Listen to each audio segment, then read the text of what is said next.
এই সকল মহিলা যদি প্ৰেগনেন্ট হয় তেতিয়াহ'লে তেওঁলোকৰ প্ৰেগনেন্সিৰ সময়তো ডায়েবেটিছ হোৱাৰ সম্ভাৱনা বাঢ়ি যায় PCOSত ভৱিষ্যতলে এইটো এণ্ডোমেট্ৰিয়েল কেঞ্চাৰ হোৱাৰ সম্ভাৱনা বাঢ়ি যায় মহিলাসকলৰ পুৰুষৰ লক্ষণসমূহ দেখা দিয়ে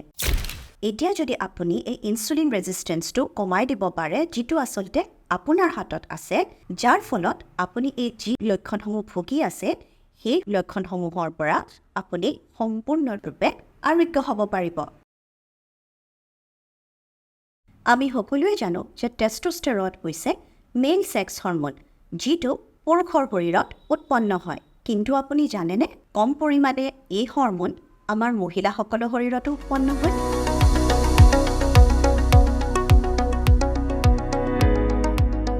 আমাৰ মহিলাসকলৰ ওভেৰীৰ পৰা দুটা হৰমোন সিক্ৰেট কৰে এটা হৈছে ইষ্ট্ৰোজেন বা যেটোক আমি কওঁ ফিমেল সেক্স হৰমোন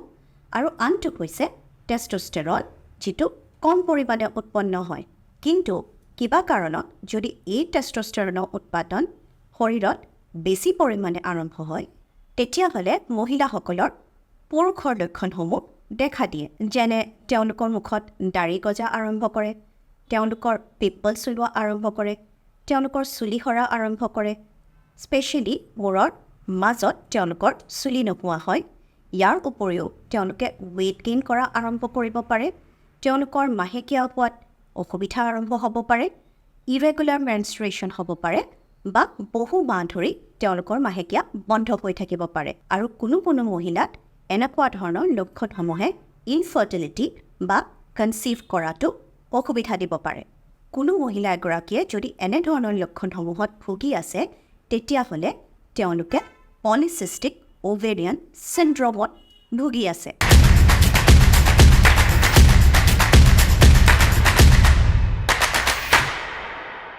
মই ডক্টৰ Sashibha Barman মাই ডক্টৰ চাই থকাৰ বাবে ধন্যবাদ আজি এই ভিডিঅ'টোত আমি পলিসিষ্টিক ওভেৰিয়ান চিনড্ৰমৰ বিষয়ে গোটেইখিনি কথা আলোচনা কৰিম আমি এইটো বুজিবলৈ চেষ্টা কৰিম যে মহিলাসকলত এই মেল সেক্স হৰমোনটো কেনে ধৰণে বেছিকৈ উৎপন্ন হয় মহিলাসকলৰ কিহৰ কাৰণে weight gain হোৱা আৰম্ভ হয় লং টাৰ্ম PCOS হৈ থকাৰ কাৰণে আমাৰ কেনে ধৰণৰ অসুবিধা সন্মুখীন হ'ব পাৰো আৰু ইয়াৰ ট্ৰিটমেন্ট কি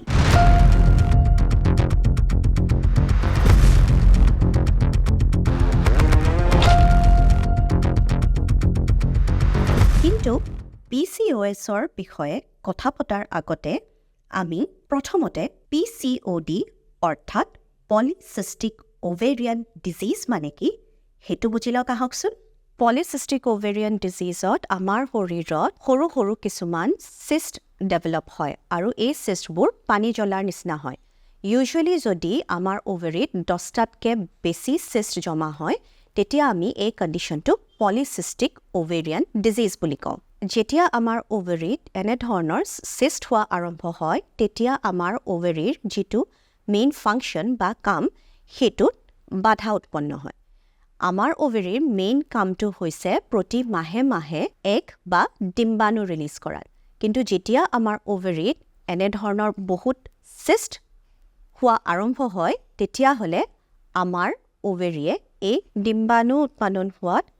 বাধা হয় ইয়াৰ ফলত আমাৰ মাহেকীয়া হোৱাত অসুবিধা আৰম্ভ হয় বা আপোনাৰ মাহেকীয়া নহবও পাৰে ইয়াৰ উপৰিও যেহেতু আমাৰ ওভেৰিয়ে হৰমোন ৰিলিজ কৰে এই হৰমোন ৰিলিজ কৰাৰ প্ৰক্ৰিয়াটোতো কিছু বাধা আহিব পাৰে যাৰ ফলত এই হৰমোনবিলাকৰ এটা ইমবেলেন্স হয় কিন্তু আমাৰ প্ৰায় এই দুটা শব্দত খেলিমেলি হয় এটা হৈছে PCOD অৰ্থাৎ পলিসিষ্টিক ওভেৰিয়ান ডিজিজ আৰু আনটো হৈছে PCOS অৰ্থাৎ পলিসিষ্টিক ওভেৰিয়ান চিনড্ৰম যেহেতু পলিসিষ্টিক ওভেৰিয়ান ডিজিজত আমাৰ ডিম্বাণু উৎপন্ন হোৱাত অসুবিধা হয় সেই কাৰণে পলিসিষ্টিক ওভেৰিয়ান ডিজিজত আমাৰ মেনষ্ট্ৰুৰেল ইৰেগুলাৰিটি বা মাহেকীয়া হোৱাত খেলিমেলি হয় পলিসিষ্টিক ওভেৰিয়ান চিনড্ৰম বা PCOS হৈছে এটা মেটাবলিক ডিসঅৰ্ডাৰ যেটো বিষয়ে আমি এতিয়া ভালকৈ কথা পাতিম PCOSত আপোনাৰ শৰীৰৰ মেটাবলিজমত অসুবিধা হৈ আছে সৰল ভাষাত যদি বুজাবলৈ যাওঁ তেতিয়াহ'লে পলিসিষ্টিক ওভেৰিয়ান চিনড্ৰম বা PCOSত আপোনাৰ শৰীৰত দুটা অসুবিধা হৈ আছে। প্ৰথম, হৰম'নেল ইমবেলেঞ্চ। এই হৰম'নেল ইমবেলেঞ্চৰ কাৰণে মহিলাসকলৰ শৰীৰত টেষ্টষ্টেৰন বেছি পৰিমাণে উৎপন্ন হৈ আছে। যিহেতু আপোনাৰ অভেৰিয়ে বেছি পৰিমাণে টেষ্টষ্টেৰন উৎপন্ন কৰি আছে, গতিকে আপোনাৰ মাহেকীয়াৰ সময়ত আপুনি অসুবিধাৰ সন্মুখীন হৈ আছে বা আপোনাৰ মাহেকীয়া 2-3 মাহ বন্ধ হৈ তাৰপিছত হৈ আছে। আৰু যিহেতু মহিলাসকলৰ শৰীৰত টেষ্টষ্টেৰন হৰম'নটো বেছি পৰিমাণে আছে, সেইবাবে তেওঁলোকৰ মুখত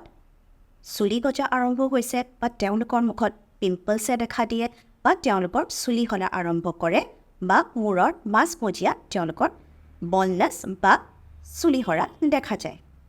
আৰু আনফালে আপোনাৰ শৰীৰে ইনচুলিন ৰেজিষ্টেঞ্চ ডেভেলপ কৰা আৰম্ভ কৰিছে। এতিয়া এই ইনচুলিন ৰেজিষ্টেঞ্চ মানে কি? ইনচুলিন ৰেজিষ্টেঞ্চৰ বিষয়ে আমি অলপ দেৰিকৈ কথা পাতিম, কিন্তু আপুনি জানেনে এই ইনচুলিন ৰেজিষ্টেঞ্চৰ কাৰণে মহিলাসকলে ৱেইট গেইন কৰা আৰম্ভ কৰে আৰু এই ইনচুলিন ৰেজিষ্টেঞ্চৰ কাৰণে হৰম'নেল ইমবেলেঞ্চটো বেছি বাঢ়ি যায়। তাৰ ফলত এই চাইকেলটো এটা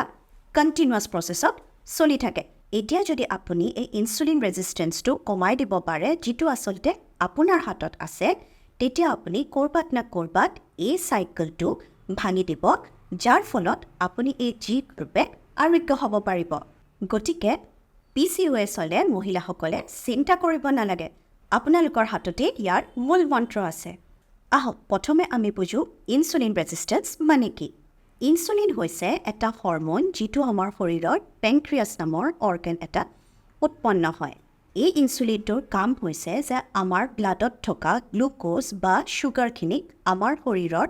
কোষলৈকে লৈ যোৱা, যাৰ ফলত আমাৰ কোষ বা চেলছবিলাকে এনাৰ্জি পায়। এই ইনচুলিন হৰম'নটোৰ কাৰণে আমি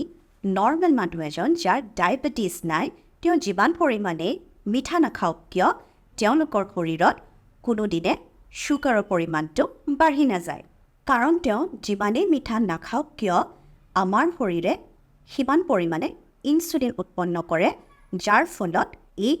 গ্লুক'জখিনি তেখেতৰ শৰীৰৰ বেলেগ বেলেগ কোষলৈ যায় আৰু কোষসমূহ এনাৰ্জাইজ হৈ যায়। কিন্তু যেতিয়া আপোনাৰ শৰীৰৰ এই ইনচুলিনে আপোনাৰ ব্লাডত থকা গ্লুক'জসমূহ আপোনাৰ কোষসমূহলৈ লৈ যাব নোৱাৰে, সেই কণ্ডিশ্যনটোকে আমি ইনচুলিন ৰেজিষ্টেঞ্চ বুলি কওঁ।